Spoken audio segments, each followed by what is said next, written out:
Saya bukan kuasa hukum dari RK. Saya bukan kuasa hukum dari Lisa. Saya hanya memberikan wawasan saya secara normatif hukumnya.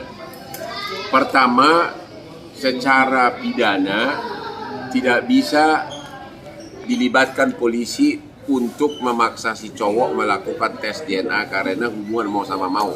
Tidak ada aspek pidananya. Jadi satu-satunya adalah kalau mau sama mau untuk melakukan tes DNA, atau si cewek mengajukan gugatan ke pengadilan perdata memerintahkan si cowok untuk melakukan tes DNA. Itu pun harus pintar bikin gugatan. Karena kalau putusan pengadilan hanya memerintahkan untuk melakukan tes DNA, itu putusan perdata bisa tidak dilaksanakan. Jadi kalau mau di gugatan perdata, si cewek itu menggugat mengatakan memerintahkan untuk melakukan tes DNA, dan sekaligus pengadilan memerintahkan untuk membayar denda misalnya 1 miliar apabila per hari apabila tidak dilaksanakan isi putusan. Itu kalau ada dalam surat gugatan. Jadi ada 2 jenis surat gugatan. Surat gugatan pertama, surat gugatan untuk dari si cewek untuk mengatakan bahwa si cowok adalah bapak biologisnya. Itu nggak bisa. Itu karena belum ada tes DNA. Ya, jadi gugatan untuk menyatakan agar si cowok adalah bapak biologisnya itu nggak bisa karena belum ada tes DNA. Jadi satu-satunya adalah jenis gugatan kedua, yaitu menggugat si cowok di pengadilan dan meminta pengadilan untuk mengeluarkan perintah tes DNA. Itu pun harus ada embel-embelnya, yaitu dengan catatan kalau tidak mau tes DNA didenda 1 miliar sehari. Itu tergantung isi surat gugatan. Oke? Jadi itulah, aku pernah ngomong itu kisi-kisinya langsung 2 hari kemarin. Saya lihat di video pengacara RK sudah ngomong, kami tidak mau melakukan tes DNA kecuali atas perintah pengadilan. Berarti dia sudah menyimak analisa hukum saya.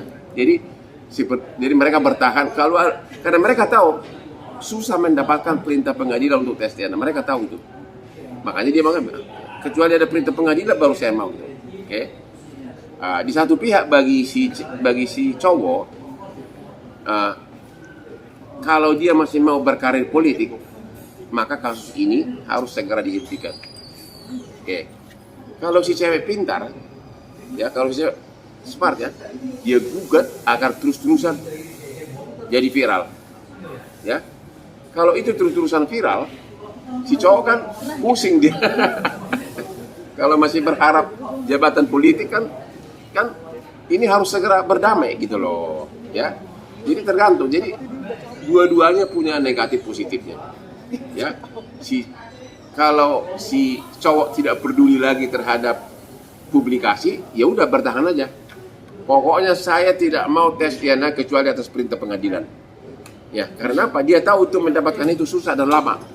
Apa sih Bang yang membuat pengadilan susah? Ya karena perkara perdata kita lama. Pengadilan negeri. Kalau kalah banding. Kalah banding kasasi. Kalah kasasi PK. Jadi hanya untuk mendapatkan perintah tes DNA sudah 4 tahun.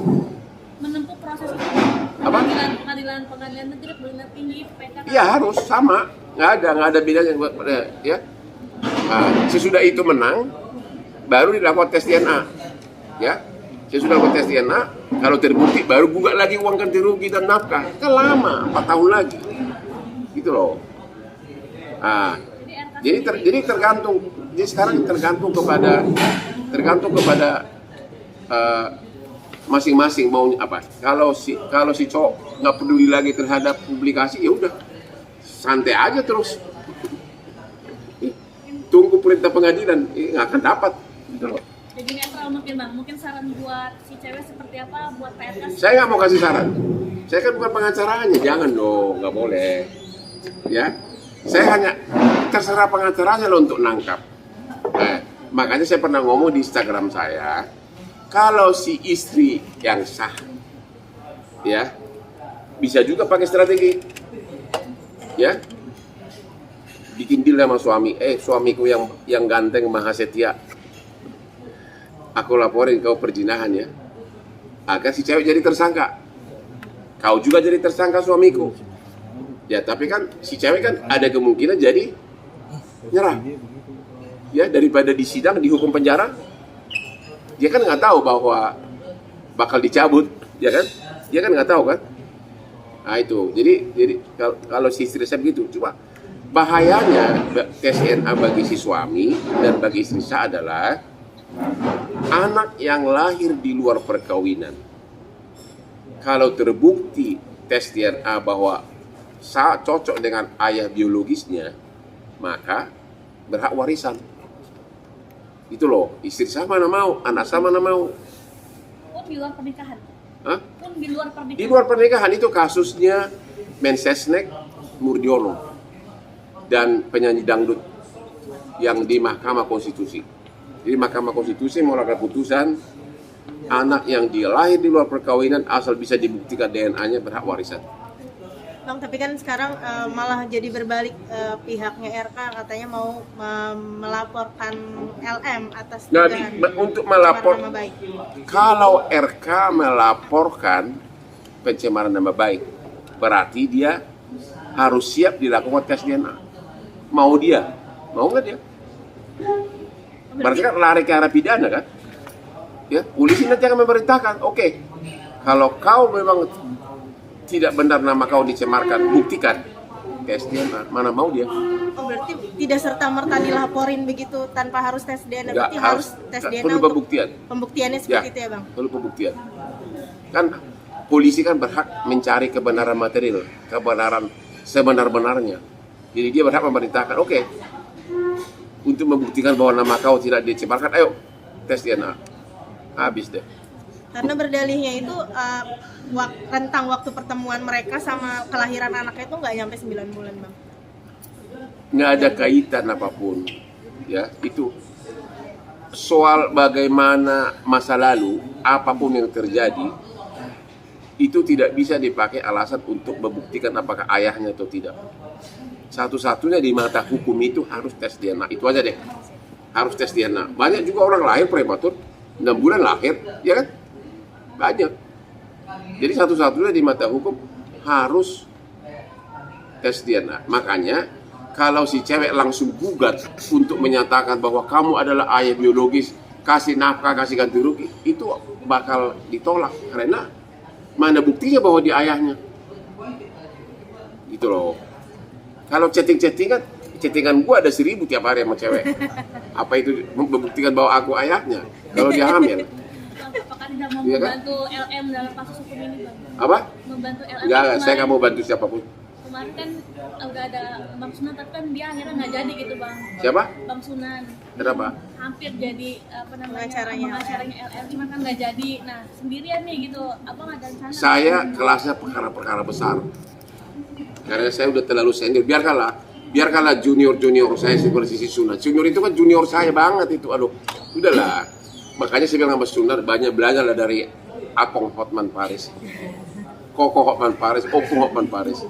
Ya, dulu Sunan itu waktu masih kuliah dia suka ngaku sendiri, dia suka pakai jas di lemari kaca bergaya. Cita-citanya seperti Hotman Paris gitu. Walaupun sekarang dia nggak suka sama gua. Apalagi? Bang, dua pertanyaan aja bang. Apalagi? Makasih Bang Hotman. Ya, ya. Mungkin apa yang menyebabkan kasus ini? Ya karena kasus ini langka, ya. Hampir saya belum pernah melihat ada putusan pengadilan menyatakan memerintahkan seseorang untuk tes DNA. Belum ada.